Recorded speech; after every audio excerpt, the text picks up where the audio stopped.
यहाँ आपके सामने आई हूं। मैं कोई दूध पीती बच्ची नहीं हूं कि मुझे नसीहतें आपसे लेनी पड़े। Thank you very much. बहुत देर से सुन रहा था, एक रिक्वेस्ट कर दूं। अबे साले, जब मैं बोलूं मैं किसी के बीच में बोलता नहीं हूं। वाह क्या एक्टिंग करना। मुझे टोकिया का नहीं, मेरा फ्लो मत तोड़िएगा। और मैं अब किसी के साथ अन्याय नहीं होने दूंगा। Thank you very much. Sanitiser के नशे करना बंद करो और शुरू करते हैं बिना किसी बकचोदी के। चलो भाई। असीम वकार साहब आपसे जय फिलिस्तीन, बहुत अच्छी बात है। अपना शपथ लेते वक्त एज पार्लियामेंटेरियन असदुद्दीन ओवैसी साहब ने कहा जय फिलिस्तीन, जय भारत नहीं, जय फिलिस्तीन। और नहीं तो लेकिन आज बांग्लादेश में मानवता के खिलाफ जो काम हो रहा है और वहां के अल्पसंख्यक अगर वहां पर अमानवीय तरीके से उन्हें मारा जा रहा है तो असदुद्दीन ओवैसी तो अल्पसंख्यकों के बहुत बड़े लीडर हैं। सुनते जाए। वहां के अल्पसंख्यकों को क्यों नहीं समझ पा रहे? क्यों सिर्फ उन्हें मुस्लिम अल्पसंख्यक नजर आता है लेकिन इस्लामिक देश में हिंदू अल्पसंख्यक की आवाज, उसका दर्द नजर नहीं आता? क्या कर रहे हैं यार तू? मजाक है क्या? बहुत देर से सुन रहा था, एक रिक्वेस्ट कर दूं। जब मैं बोलूं मैं किसी के बीच में बोलता नहीं हूं। मुझे टोकिया का नहीं, मेरा फ्लो मत तोड़िएगा। अच्छा, अच्छी बातें बोलूंगा।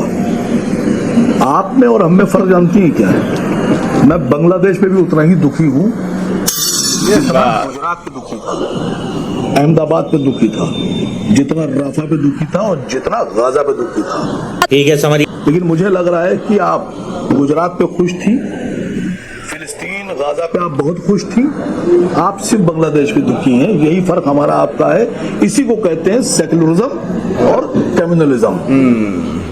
दूसरी बात, आपने कहा कि जिंदाबाद, आपने बोला फिलिस्तीन, हम तो सर बांग्लादेश भी जिंदाबाद कह रहे थे और हम आज आपके सामने टेलीविजन पे बोल रहे हैं बांग्लादेश के एक एक हिंदू भाई जिंदाबाद।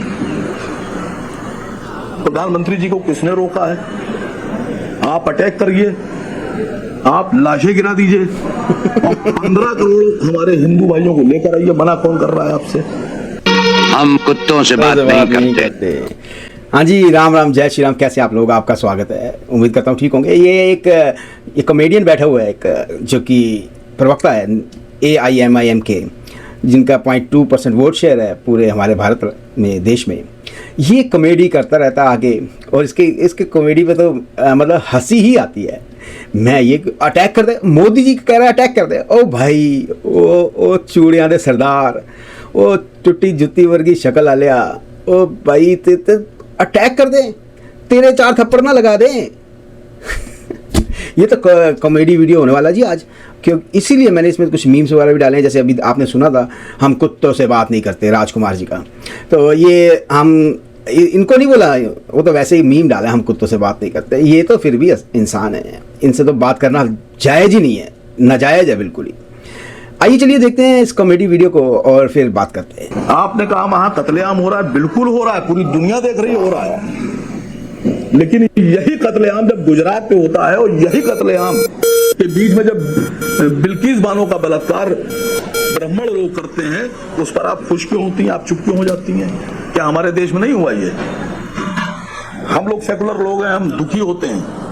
हमेशा खराब और बदतरीन लोगों पर उनको बुरा कहना चाहिए। आप लोग नहीं कहते मैडम।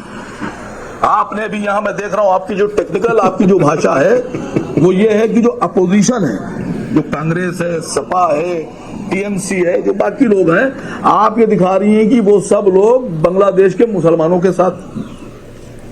बड़ा हरामी हो बेटा। और खाली आप और आपके बॉस ये बांग्लादेश के हिंदुओं के साथ। ऐसा नहीं है मैडम। मैं फिर आपसे कह रहा हूं, वो मुसलमान जो बांग्लादेश में हिंदुओं का नरसंहार कर रहे हैं वो मुर्दाबाद, और वो हिंदू जिन्होंने गुजरात में मुसलमानों का नरसंहार किया वो भी मुर्दाबाद, और वो लोग जिन्होंने मणिपुर में लोगों का नरसंहार किया और नंगा नचाया वो भी मुर्दाबाद। अरे बेटे,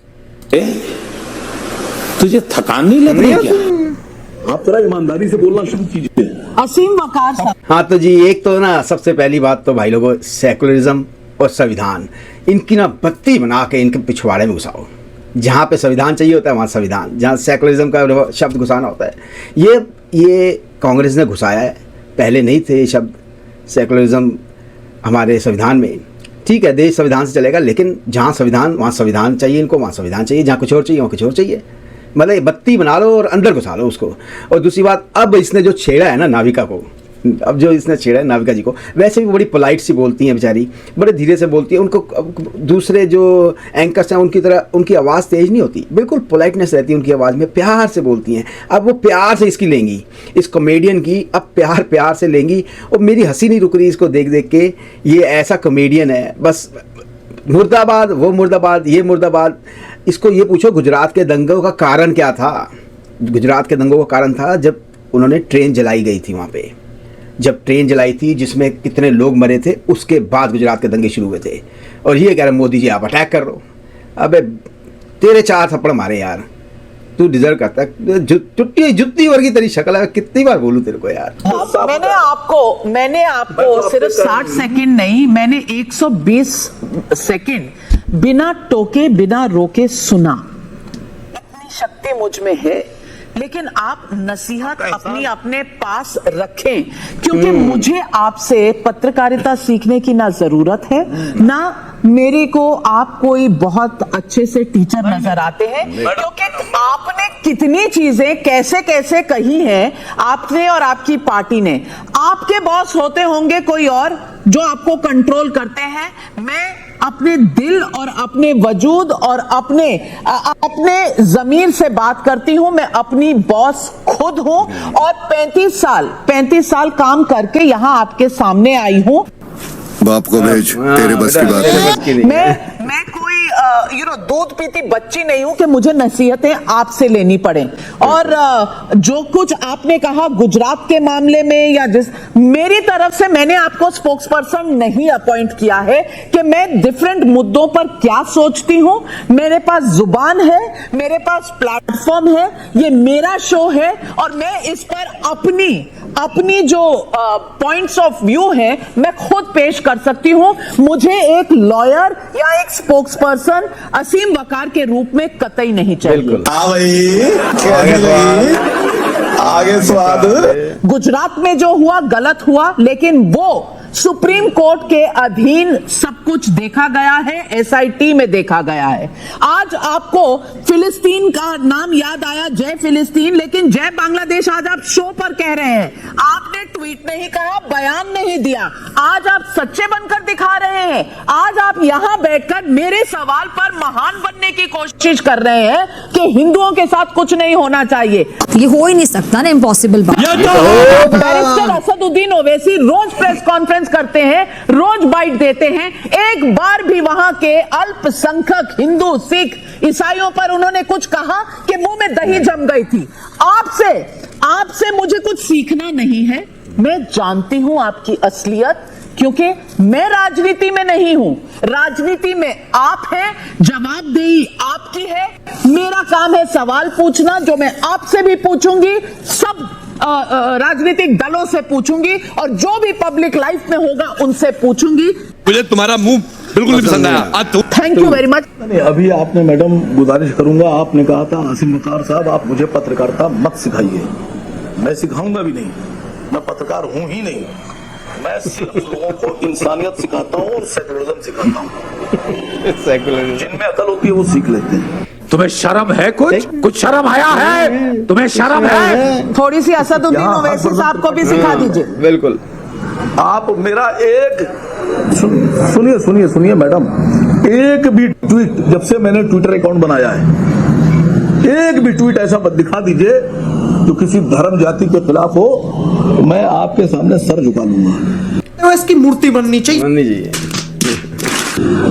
मैं देश के साथ आपकी बात का, आप पार्टी के प्रवक्ता, मैं आपकी पार्टी के सुप्रीमो की बात कर रही हूँ। मैं आपकी पर्सनल बात नहीं कर रही। आप एक पार्टी के स्पोक्स पर्सन हैं। आप सिर झुकाए ना झुकाए, मेरे सामने झुकाने की जरूरत नहीं है। अल्लाह के सामने झुकाइए, भगवान के सामने झुकाइए। मैंने सिर्फ यही पूछा कि आपकी पार्टी क्या करती है और आप क्या कह रहे हैं।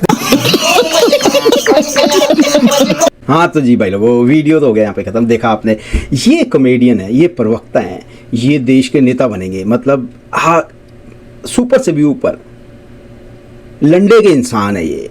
मतलब ये बस दाढ़ी की कमी है, वरना तो शक्ल तो इसकी भी वही है।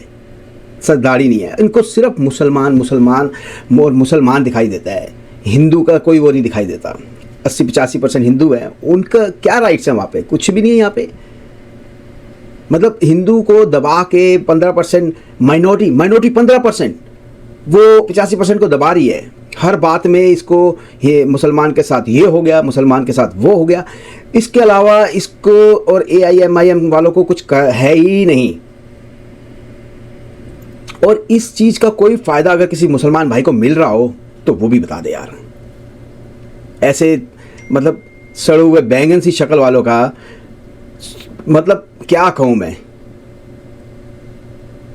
ये अगर इससे किसी भी भाई को फ़ायदा हो रहा हो, फ़ायदा इन्हीं का ही है, सिर्फ फ़ायदा इन्हीं का ही है। किसी भी मुसलमान भाई को फ़ायदा हुआ हो तो कमेंट कर दे भाई कि हाँ मेरे को इनकी इन बातों से फ़ायदा हो रहा है, बल्कि नुकसान ही हो रहा है और नुकसान होता ही रहेगा अगर जब तक ये रहेंगे ऐसे दल्ले नेता।